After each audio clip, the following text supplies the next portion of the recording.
Teman-teman sekalian, walaupun Anda berusaha menjadi orang yang paling santun, paling dermawan, paling berakhlak, tetap saja akan datang orang-orang yang tidak menyukai Anda. Kalau Allah cinta seorang hamba, Allah akan mengujinya. Subhanallah. Kenapa Allah menguji?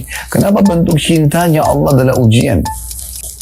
Saya coba dalam hidup saya terapkan pola ini, teman-teman sekalian. Luar biasa.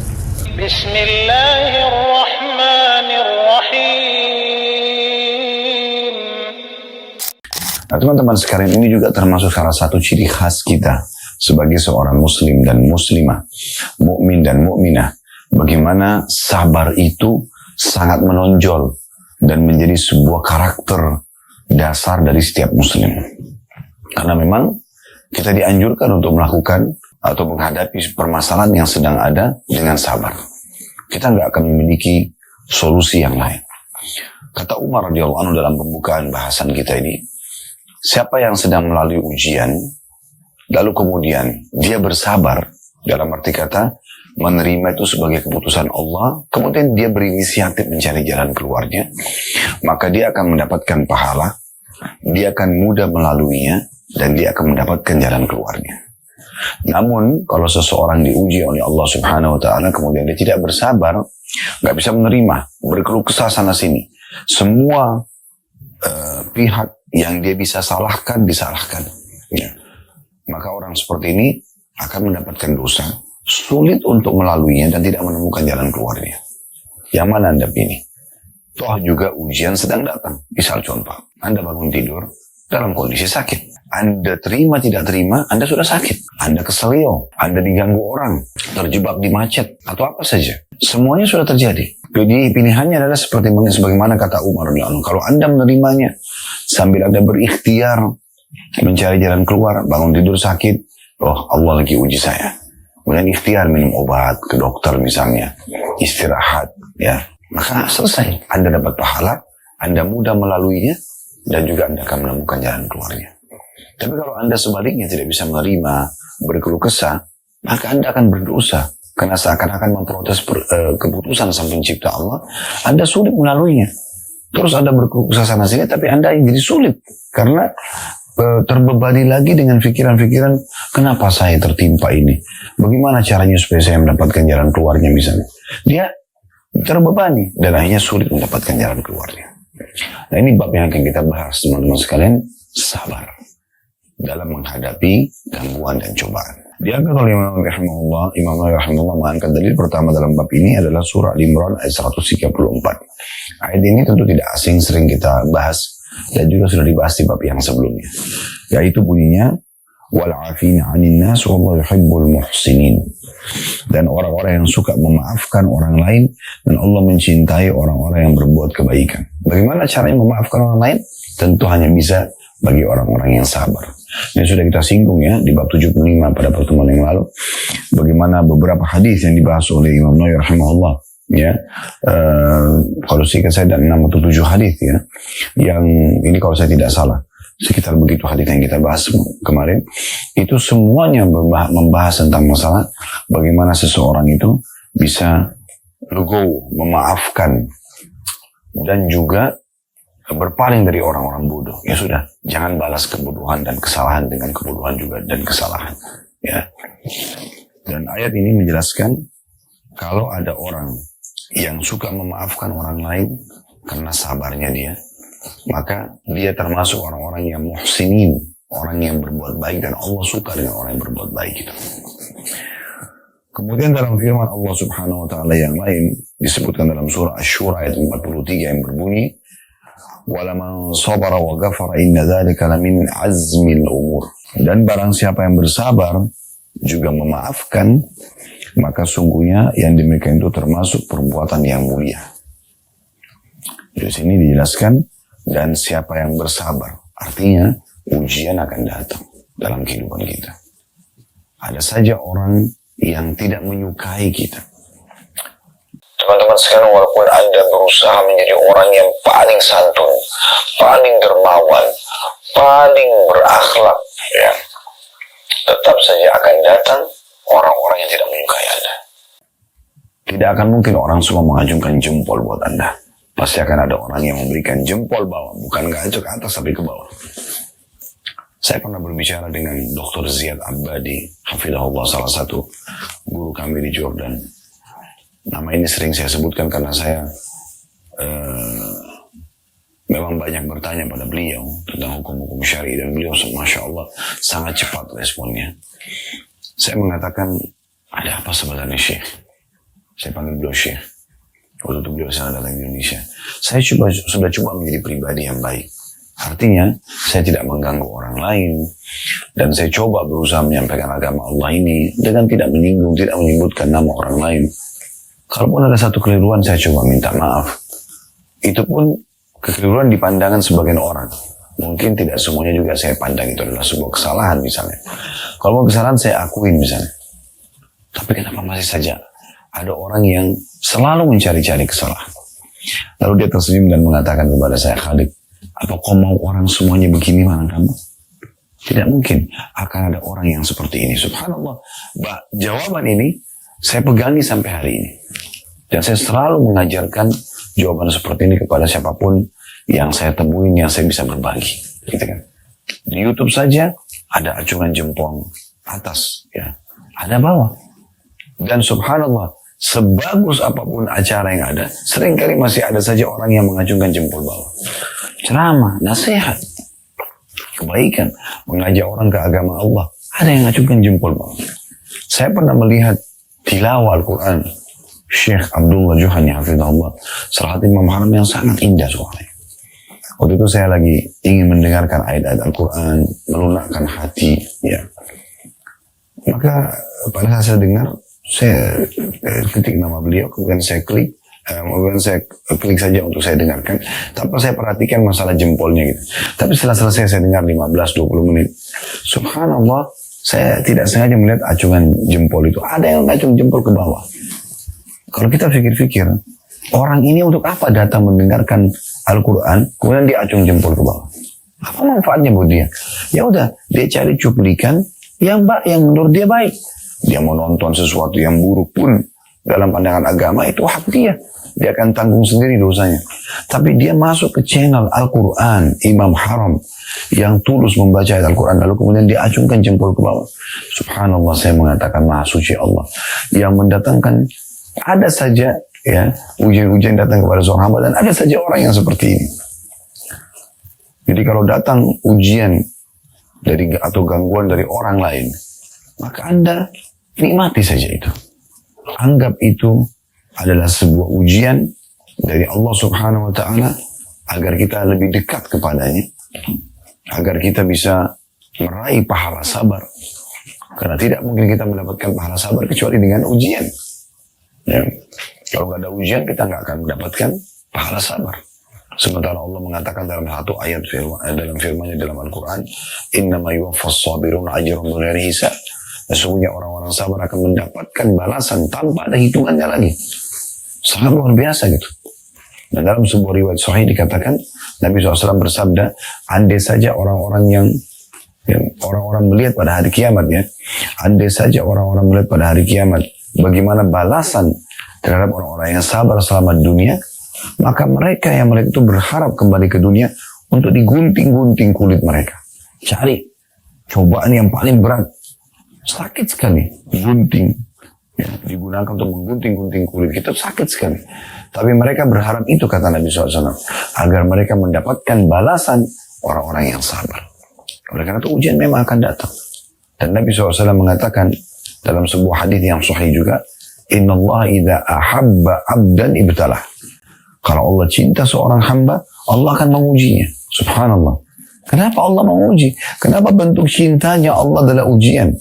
Agar kita menyadari kita punya Tuhan yang mengatur. Dan di saat itu, kesempatan emas kita mendekatkan diri kepadanya. Di saat lagi ada ujian, air mata kita mudah untuk menetes. Hati kita lebih lunak. Kita memohon Allah Subhanahu wa Ta'ala menyelamatkan kita dari mara bahaya itu. Gangguan orang kah, gangguan hewan kah, ya, fenomena alam kah, bencana. Jadi, kesempatan emas untuk dekat kepada Allah Subhanahu wa Ta'ala. Sisi yang lain, Anda sedang meringkas umur Anda di atas ketaatan kepada Allah SWT. Kalau ujian sedang datang, ada sedikit saja keimanan dalam hati, itu tidak akan pernah membuat kita dengan keimanan itu untuk terjerumus dalam dosa. Kalau orang tidak ada iman, mungkin dia ke diskotik, ke bar, mabuk-mabukan, narkotika, perang-perangan, bunuh diri. Ya kan? Tapi orang beriman tidak. Kalau ada dalam hatinya seperti biji sawi dari keimanan, tidak mungkin. Dia pasti justru akan lebih lunak dan lebih tunduk kepada Tuhannya Allah Subhanahu Wa Taala. Anda akan gunakan waktu Anda itu untuk ibadah kepada Allah. Ya, mungkin Anda tidak pernah sholat malam, Anda jadi sholat malam. Anda nggak pernah berdoa, khusyuk sekarang Anda khusyuk dalam berdoa. Jadi memang itu luar biasa hikmahnya gitu kan. Kita jadi tahu kita punya Tuhan, kita juga ya meringkas umur kita di atas ketaatan kepadanya. Belum lagi kita akan mendapatkan balasan-balasan pahala yang sangat besar sebagaimana saya katakan tadi. Jadi sabar itu adalah sebuah ibadah yang harus Anda faham. Kalau orang mendapatkan ujian lalu kemudian dia tidak bersabar, malah dia keluh kesah, maka nggak ada faedah daripada ujian tersebut. Ujian itu justru untuk dia lebih meningkat levelnya, level keimanan ya, agar dia bisa lebih dewasa, lebih bijaksana dalam memecahkan permasalahan. Karena emosional dan keluh kesah ini tidak akan memberikan solusi, tidak akan memberikan solusi sama sekali. Baik, beliau mengatakan, dan hadis-hadis dalam bab ini banyak sekali beliau mengatakan, dan sudah disebutkan dalam bab sebelumnya. Mungkin ada bab sabar khusus yang pernah kita bahas ya. Namun di sini beliau mengangkat ya sebuah hadis saja dalam bab ini. Hadis ini adalah nomor 653 dari awal belajar berbunyi dari Abu Hurairah radhiyallahu anhu, anna rajulan qala ya Rasulullah, inna li qarabatan asiluhum wa yaqta'uni wa uhsinu ilayhim wa yusi'una ilayya wa ahlumu anhum wa yajhaluna alayya. Faqal لئن كنت كما قلت فكأنما تصفهم المل ولا يزال معك من الله تعالى ظهير عليهم ما دمت على ذلك. Hadis ini diriwayatkan ya, oleh Imam Muslim. Terjemahannya, kata Abu Hurairah radhiyallahu anhu bahwasanya ada seseorang laki-laki berkata, wahai Rasulullah, saya mempunyai kerabat, saya menjalin silaturahim dengan mereka, ya, tapi mereka malah memutusku atau memutuskanku. Saya selalu berbuat kebajikan atau kebaikan kepada mereka, tetapi mereka berbuat buruk kepadaku. Saya selalu santun terhadap mereka, namun mereka selalu saja berbuat bodoh terhadapku. Lalu Nabi SAW bersabda, jika apa yang telah kamu katakan itu benar, maka seolah-olah kamu memberi makan mereka abu yang panas, dan Allah yang Maha Tinggi selalu menolongmu dalam menghadapi mereka selama kamu seperti itu. Subhanallah ya, ini luar biasa gitu. Dan beliau mengatakan sini, saya langsung bacakan dulu, ada tambahan di bawah kata Imam Nawawi rahimahullah. Kata Imam Nawawi rahimahullah, dan syarah hadis ini telah hadir pada bab bakti kepada orang tua dan juga silaturahim. Artinya sudah pernah disebutkan masalah ini. Baik, kita coba teman-teman sekalian memberikan penjelasan umum dulu hadis, baru kita korek faedahnya. Faedah umum daripada hadis adalah bagaimana seorang sahabat ini datang kepada seorang alim. Tentu Nabi SAW seorang alim. Selain Nabi memang orang yang paling alim, yang paling paham agama. Dan ini yang harus dilakukan oleh setiap muslim. Datang kemudian berkeluh kesah. Nah, berkeluh kesah ini dalam arti kata menyampaikan, ingin menanyakan hukum. Ya, menanyakan hukum. Lebih tepatnya bukan keluh kesah sebenarnya. Menanyakan tentang hukum. Karena saya sering bahasakan di pengajian secara umum, kalau Anda mau curhat, yang paling tepat kepada Allah Subhanahu Wa Taala. Curhatnya itu kepada Allah Subhanahu Wa Taala, bukan kepada manusia. Dokter Anda konsultasi, ustaz juga Anda konsultasi. Konsultasi saja. Sahabat ini konsultasi. Lalu kemudian dia mengatakan, ya Rasulullah, saya ini punya kerabat. Kerabat ini, kalau saya silaturahim dengan mereka, malah mereka sengaja memutuskanku. Artinya, saya datang, mereka nggak datang. Gitu. Saya berbuat baik sama mereka, mereka justru berbuat jahat padaku. Saya santun dengan mereka, mereka malah berbuat bodoh terhadapku. Jadi, semua perbuatan baik ini dianggap remeh. Bahkan dijadikan bahan olok-olokan. Kata Nabi SAW, kalau kau benar apa yang kau kerjakan, maka kau akan mendapatkan dua hal. Yang pertama adalah kamu seakan-akan sedang memasukkan ke dalam mulut mereka abu panas. Maksudnya mereka itu sebenarnya akan tersiksa dengan itu. Apalagi kalau kamu tidak menanggapinya. Karena orang yang memancing emosi kita berharap kita justru terpancing ya. Dan akhirnya kita pun seperti mereka jadi orang bodoh. Dan kita sudah bahas pada bab 75 pada pertemuan yang lalu tentang masalah tidak boleh balas kebodohan dengan kebodohan. Dia berdosa, kita berdosa. Dia jelek, kita jelek. Dia jatuh di mata masyarakat, kita pun ikut jatuh. Jadi harusnya kita lebih bijaksana. Jangan sampai terpengaruh, terbawa arus dengan apa yang mereka lakukan itu. Nah, yang kedua yang kamu dapatkan kata Nabi SAW adalah kamu akan terus diberikan oleh Allah SWT pertolongan selama kamu dalam keadaan itu. Maksudnya tetap aja tidak balas kebodohan dengan kebodohan. Kan aneh sekali kalau ada orang menggibah kita balas gibah, memfitnah kita balas fitnah. Maka dia dosa kita dosa, dia jelek kita jelek, gitu kan? Dia jatuh di mata masyarakat, kita pun akan ikut jatuh. Dua-duanya jadi tidak baik. Tapi yang kita dianjurkan adalah justru mereka marah, kita senyum saja. Mereka menyebarkan isu hoax, bohong, fitnah, biarkan saja. Seakan-akan kita tidak mendengarkan berita itu. Saya coba dalam hidup saya terapkan pola ini teman-teman sekalian. Luar biasa. Orang mau berbicara apapun tentang saya, yang penting saya tidak melakukannya misalnya. Ya udah, tenang aja nanti Allah akan datangkan pertolongan. Kalaupun kita melakukannya, misalnya ada satu perbuatan yang dilakukan, terus kemudian dalam melakukan lalu datang serangan terhadap perbuatan tersebut, Anda jadikan sebagai bahan introspeksi diri. Anda bertobat kepada Allah, Anda perbaikin kesalahan itu kan. Apalagi kalau Anda tidak melakukannya. Kayak saya pernah tidak melakukan, tapi orang-orang pada nuduh, kita biasa saja. Karena subhanallah Allah datangkan betul-betul seperti sabda Nabi SAW, pertolongan yang luar biasa. Ya, yang membuat akhirnya orang-orang itu justru dapat hidayah, gitu kan. Sering ada di pengajian datang mengatakan, Ustaz, saya mohon maaf, saya ini termasuk orang yang tidak menyukai Anda dulu, gitu. Saya termasuk orang yang ini dan itu, ya. Dan saya sekarang diberikan hidayah oleh Allah justru dari ceramah Ustaz, misalnya. Allah datangkan justru penyebab hidayahnya, ya. Jadi ini poin yang harus kita pegangi tentu dalam bab ini. Baik, kita coba ambil pelajaran pertama dari hadis, yaitu atau faedah pertama, pentingnya seseorang konsultasi kepada ahlinya, ya, supaya jawabannya tepat, seperti yang sahabat ini lakukan. Konsultasi pada Nabi SAW tentu yang paling tepat pada saat itu. Jadi tidak mengambil inisiatif sendiri, sehingga ada panduan dari agama Allah yang sampai kepada kita. Kemudian faedah kedua dari hadis adalah bagaimana seseorang itu dianjurkan tetap menjaga silaturahim, ya, menjaga hubungan baik dengan orang, dengan relasinya, walaupun mereka jahat. Kita jangan balas mereka dengan kejahatan. Biarkan saja nanti orang itu bisa menilai sendiri atau orang sekitar kita akan menilai dengan sendirinya. Dan ini mahal sekali ilmunya teman-teman sekalian. Ya, jangan balas kebodohan dengan kebodohan. Ingat, saya selalu ulangi ini dalam pengajian. Menuju ke akhirat teman-teman yang tentu kita semua pasti demi Allah akan menuju ke sana. Saya dan Anda akan meninggal satu saat nanti. Kita tidak tahu siapa yang duluan.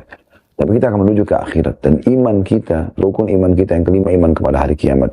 Dari mulai prosesi kematian sampai hari kebangkitan, sampai masuk surga atau masuk neraka. Ya. Akhirnya harus kita yakini. Menuju ke akhirat, bawa dua hal. Bawa amal soleh dan teman soleh. Selalu sibuk. Dari amal soleh ke amal soleh yang lain. Selalu bersahabat, berinteraksi dengan orang-orang soleh. Ya, mereka nanti bisa memberikan syafaat buat kita pada hari kiamat. Dalam sebuah riwayat disebutkan, Nabi SAW mengatakan akan ada orang di hari kiamat dikeluarkan dari neraka. Ahli neraka saling ngobrol satu sama yang lain. Ini apa yang mengeluarkan orang ini? Apakah ada amal soleh yang dia kerjakan? Ya. Maka mereka mengatakan setahu kita tidak ada. Mereka saling diskusi, bukan diskusi, saling ngobrol gitu ahli neraka. Heran kok bisa orang ini bisa selamat, padahal sudah dibakar di neraka. Maka akhirnya datang jawaban dari malaikat yang mengatakan, sesungguhnya dia punya teman orang saleh yang memberikan syafaat kepadanya. Maka dikeluarkan gara-gara pertolongan orang saleh itu. Dan ke akhirat sebaliknya jangan bawa dua hal. Jangan bawa dosa, selalu bertobat. Nah, dosa kan memberatkan kita. Dan yang kedua, jangan bawa musuh. Ya. Sibuk terus saja buat masalah dengan orang. Kalau Anda digibah oleh orang lain, kalau Anda balas dengan gibah, ini secara hukum agamanya akan dilihat oleh Allah SWT pada hari kiamat nanti. apakah berimbang atau tidak. Kalau berimbang ghibah dia sama ghibah Anda, maka balance. Ya. Tapi kalau balasan Anda lebih sedikit daripada perbuatan dia, maka Anda akan dapat selisihnya dalam bentuk pahala. Kalau perbuatan Anda, balasan Anda lebih besar daripada perbuatan dia, misalnya dia ghibah tapi Anda balas dengan membunuh misalnya, maka dia justru akan mendapatkan balasan imbalan selisih daripada kejahatan yang Anda lakukan. Coba bayangkan, lalu untuk apa kita membalas orang lain? Untuk apa kita ikut-ikutan bodoh? Yang sudah kita singgung pada bab yang lalu, lengkap sekali tentang masalah bagaimana seseorang itu berlapang dada, memaafkan, dan berpaling dari perbuatan orang-orang bodoh. Faedah ketiga dari hadis yang kita ambil adalah bagaimana orang-orang yang berbuat kejahatan, memutus silaturahim, selalu sibuk bangun tidur memikirkan bagaimana menyalahkan orang lain, menggibah orang lain, memfitnah orang lain, memukul orang lain, menipu orang lain. Itu aja kesibukannya. Maka orang-orang seperti ini, itu dia akan terkalahkan dengan perbuatannya. Allah akan bongkar aib-aib dia. Dalam hadis ini disebutkan, kalau si fulan tadi yang datang bertanya kepada Nabi SAW ini bersabar, tetap santun dengan silaturahmi, dengan kerabatnya yang memutus hubungan dengan dia, berbuat jahat dengan dia, justru dia akan selalu mendapatkan pertolongan. Maknanya apa? Yang berbuat kejahatan akan terkalahkan. Ya. Allah menyebutkan dalam firman-Nya, wa qul ja'al haqq wa zahaqal batil innal batila kana zahuqa. Katakanlah kalau kebenaran itu datang maka akan mengalahkan yang batil. Karena batil itu pasti akan hilang. Ya mungkin tidak. Lagian juga teman-teman sekalian, untuk apa kita menjadi orang yang buruk? Saya masih kadang-kadang bingung melihat ada orang yang mau menjurumuskan dia menjadi orang yang buruk. Dia suka gosipin orang, suka pukul orang, suka menipu orang, suka menyerang orang. Untuk apa? Manfaatnya buat dia apa? Kenapa nggak enak-enak aja? Makan, tidur, jadi orang baik saja. Senyum, kan enak. Dia bahagia, orang sekitarnya juga menyukainya, Allah pun menyukainya. Di dunia dia bahagia, di akhirat dia bahagia. Daripada Anda bangun tidur, cuma tahu emosional, cari kesalahan orang, bagaimana menipu orang. Ini semua bagaimana menjatuhkan orang lain, karena dianggap saingannya. Maka Anda hidup tidak tenang. Anda sendiri tidak bahagia, orang lain tidak menyukai Anda, Allah pun tidak menyukai Anda. Malah bisa berdosa. Ya. Nah ini poin yang harus digarisbawahi, ini faedah daripada hadisnya. Karena di bab ini hanya ada sebuah hadis saja, kita akan coba lebih panjang lebar menjelaskan tentang masalah sabar itu sendiri. Baik, teman-teman sekalian, kalau seandainya sedang ada musibah yang datang, cobaan yang datang, maka kita jadikan poin pertama. Ini kiat-kiat untuk menghadapi permasalahan. Poin pertama, introspeksi diri, muhasabah, bukan sibuk menyalah-nyalahkan orang. Walaupun saya benar Ustaz, walaupun Anda benar, cobalah introspeksi diri. Sebagian salaf, ya ulama-ulama dulu dari sahabat, dari tabi'in, yang memang mereka memahami agama ini dengan benar sesuai dengan wahyunya, Al-Quran dan Sunnah, ya panduan dari wahyu. Maka mereka itu kalau sampai jalan dan kakinya kesentuh batu saja, maka mereka mengucapkan innalillahi wa inna ilaihi raji'un. Lalu mereka introspeksi diri.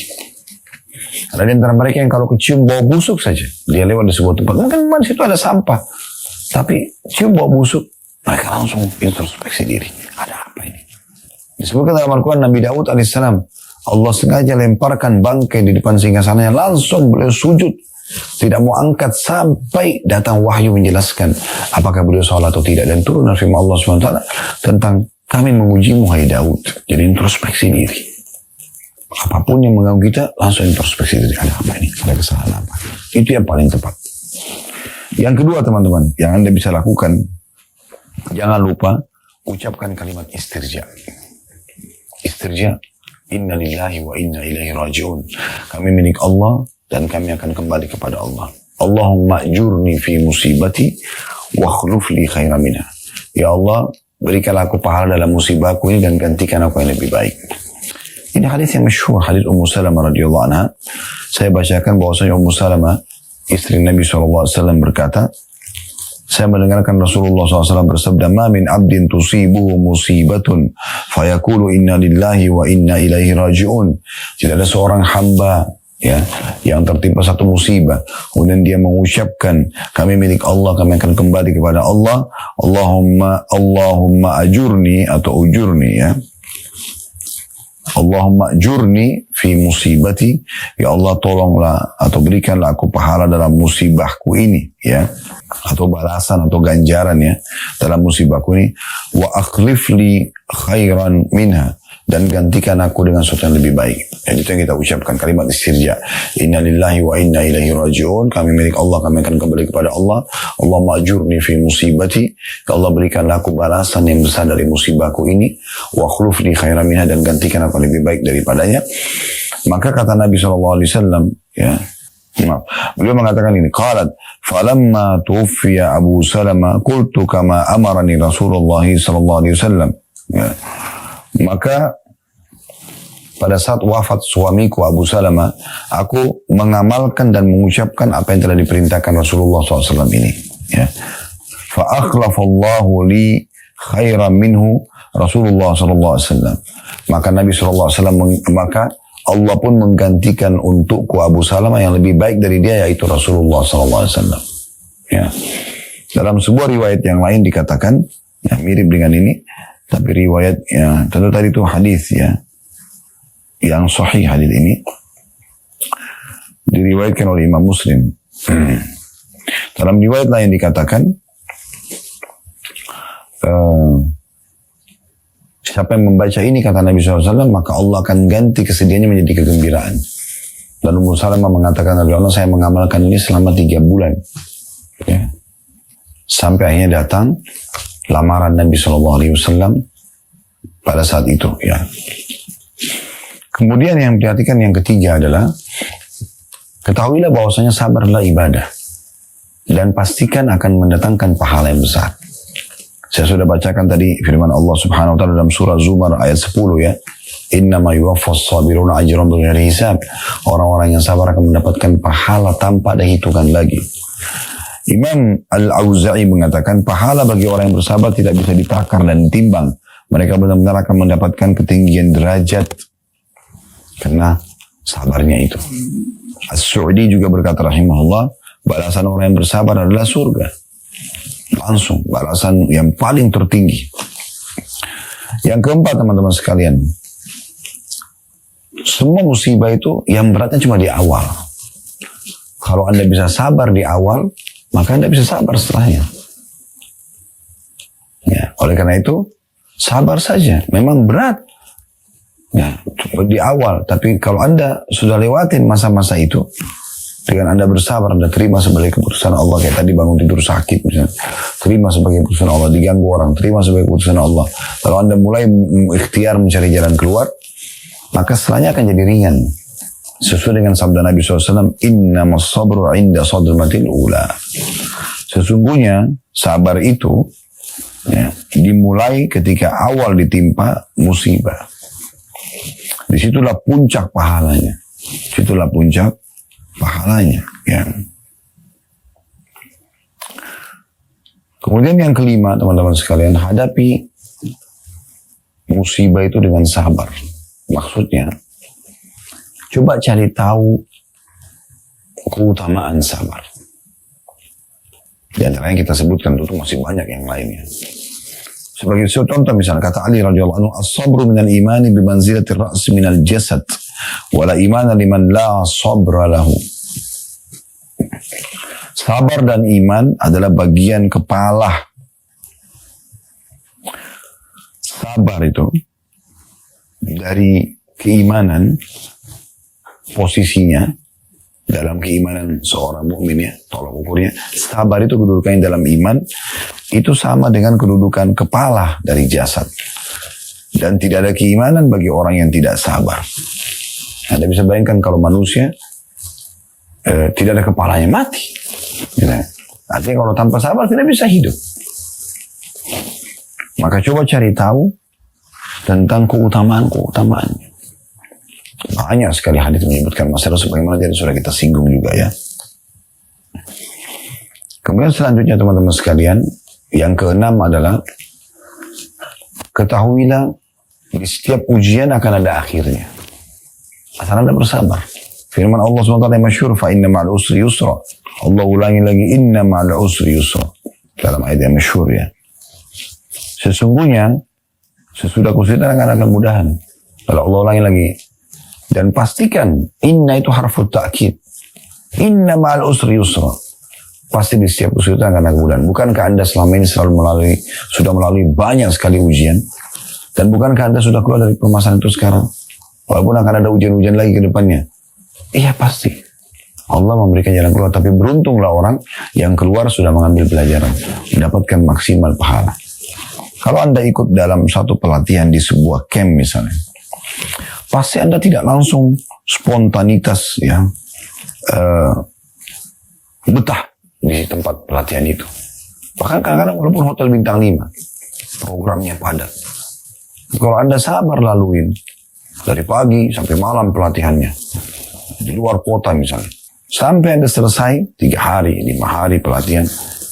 Nanti Anda akan rasakan ya, kenikmatannya. Subhanallah, saya pada tahun lalu haji. Semoga Allah SWT terima. Dan kabulkan dan memudahkan juga bagi teman-teman yang belum haji untuk bisa haji. Kami pada saat masuk di kemah. Mulai tanggal 8 Zulhijjah, hari Tarwiyah.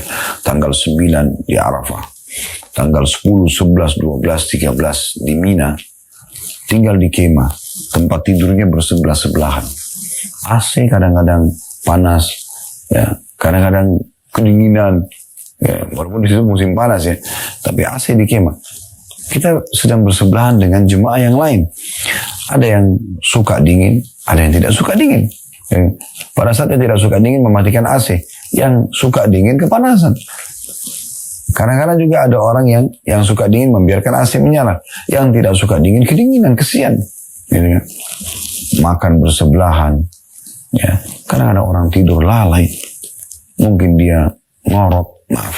Mungkin dia ngigau, maaf. Mungkin dia keluarkan angin. Ya, bersama-sama dengan orang semua. Ya.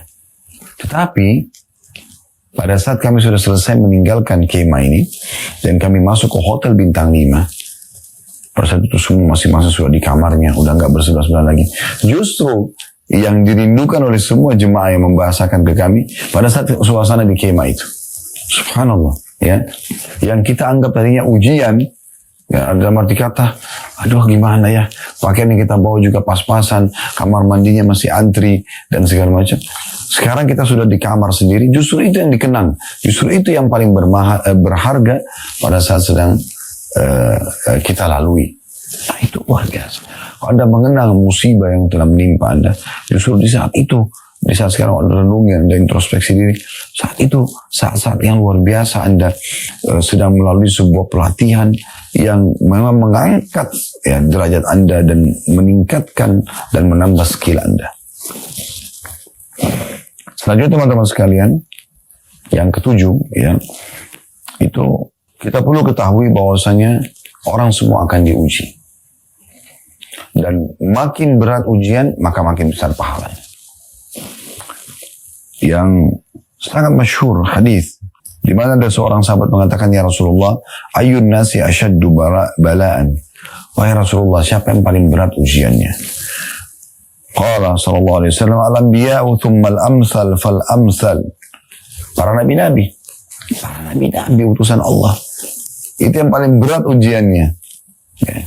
Agar kenapa mereka kembali kepada Tuhan mereka selalu. Mereka memohon kepada Allah SWT. Allah berikan kemenangan-kemenangan yang ini dia lihat depan matanya. Tanda-tanda kebesaran Allah. Kemudian yang mendekati iman para nabi-nabi. Dan selanjutnya juga orang yang mendekati iman-iman orang yang dekat dengan imannya para nabi-nabi tersebut. Fayubtala ar-rajulu ala hasba dinihi. Maka seseorang akan diuji sesuai dengan kadar kekuatan agamanya. Fa in kana dinuhu sulba ishtadda bala'u. Kalau agamanya kuat, justru lebih berat ujiannya. Wa in kana fi dini riqqah ubtuliya ala hasabi dinihi. Dan kalau imannya agamanya lemah, maka akan diuji sesuai dengan kadar kemampuannya saja.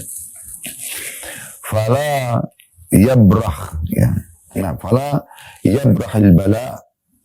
yabrahil bala'u bil abdi hatta yatrukahu yamshi 'alal ardi ma 'alaihi khati'ah. Seorang hamba senantiasa mendapatkan cobaan hingga dia akan berjalan di muka bumi dalam keadaan bersih dari semua dosa. Solusi yang selanjutnya, yang ke-8. Kalau Anda mau ringan dalam menghadapi cobaan Anda, ingat cobaan-cobaan yang datang kepada Nabi SAW. Beliau menjamin SAW kalau mengingat musibah datang kepada Nabi, maka akan menjadi ringan musibah kita. Coba renungi sabda Nabi SAW. Ya.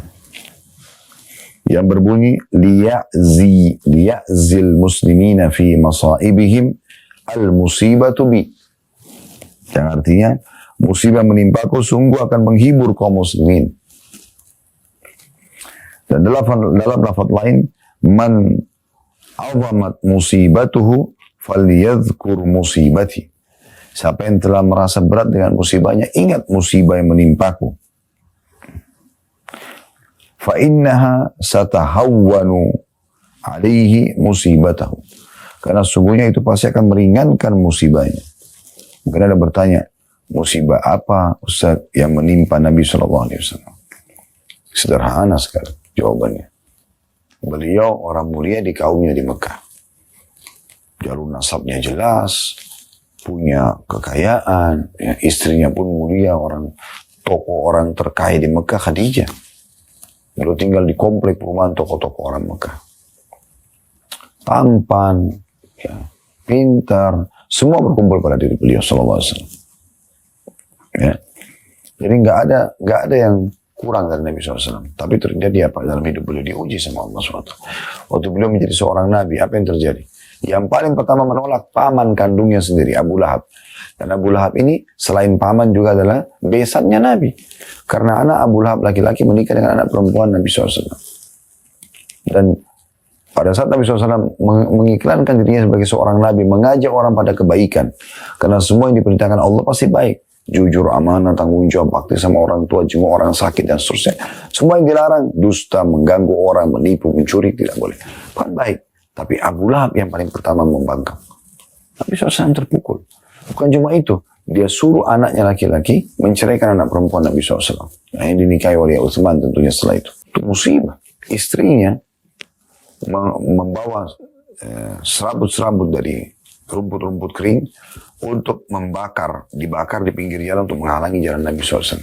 Beberapa tokoh-tokoh Mekah datang sementara Nabi SAW lagi sujud, diinjak batang leher Nabi. Lagi sujud. Dituangin kotoran unta. Nabi SAW sabar. Dan menghadapi kebutuhan mereka dengan kebutuhan. Padahal Nabi SAW diberikan kekuatan fisik. Boleh diberikan kekuatan 10 orang. Kekuatan laki-laki. Sebagaimana disebutkan dalam ada hadits Nabi SAW yang berbunyi. Nabi-Nabi itu diberikan kekuatan 10. Kekuatan laki-laki. Mereka bisa melawan. Tapi tidak, mereka dahulukan sabar. Dan sekian banyak contoh yang berhubungan dengan masalah ini tentunya. Kemudian musibah yang lain juga. Ya maksudnya musibah yang masih dalam kehidupan Nabi SAW ya, cobaan. Selain gangguan-gangguan orang itu banyak sekali. Juga dalam diri beliau sendiri, beliau sakit. Ya. Orang-orang dicintai meninggalnya Khadijah, sampai dikenal dengan Amul Huzun, tahun kesedihan pada saat itu. Beliau dikaruniai 7 orang anak, 6-nya meninggal di masa hidup beliau. 3 anak laki-laki beliau, Qasim, Abdullah, ya, dan Ibrahim meninggal di masa kecil. 3 anak laki-laki sekaligus. Ya. Dan semuanya masih kecil. Dan beliau harapkan ini jadi penerus beliau. Dan 4 anak perempuannya, 3 meninggal di masa hidup beliau. Ya, Ruqayyah Ummu Kalthum yang menikah dengan Utsman bin Affan radhiyallahu anhu. Kemudian ya yang menikah dengan Ali bin Abi Thalib, Fatimah, dan yang menikah dengan Abul As yaitu Zainab. Tapi 3 orang ini, Ruqayyah Ummu Kalthum dan Zainab, meninggal di masa hidup Nabi SAW. Jadi 6 orang meninggal, 3 anak laki-laki, 3 anak perempuan. Tinggal Fatimah meninggal 1 tahun setelah meninggalnya Nabi SAW.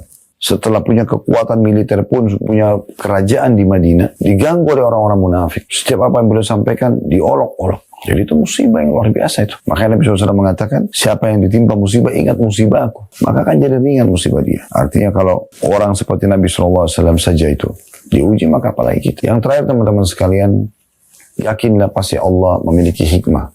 Dan ini adalah takdir Allah yang sudah Allah tentukan. Ya. Sebagaimana sabda Nabi SAW, kataballahu makadir al-khalaiq. Allah telah mencatat semua takdir para hamba-hamba. Qabla an yakhluqa as-samawati wal ardi bi 50 alf sana. Sebelum Allah menciptakan langit dan bumi 50.000 tahun. Dan memang Allah Subhanahu wa taala juga mengatakan dalam firman-Nya dalam surah Al-Mu'minun ayat 115 sampai 116, "Afa hasibtum annama khalaqnakum abathan wa annakum ilaina la turja'un?"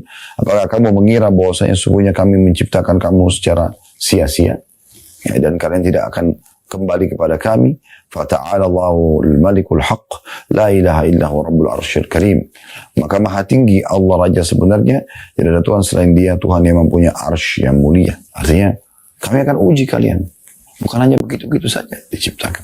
Ada perintah, ada larangan, ada cobaan. Baik, ini teman-teman sekalian gambaran tentang masalah bagaimana kita menghadapi musibah. Kalau benar pasti dari Allah. Pada saat dari saya mohon dimaafkan. Subhanakallahumma bihamdika. Asyhadu an la ilaha illa anta astaghfiruka wa atubu ilaik. Assalamualaikum warahmatullahi wabarakatuh. Alhamdulillah, semoga channel Masih Lurus bersama Ustadz Khalid Basalamah kali ini bisa membawa manfaat, menambah ilmu, serta ketakwaan kita kepada Allah. Wassalamualaikum warahmatullahi wabarakatuh.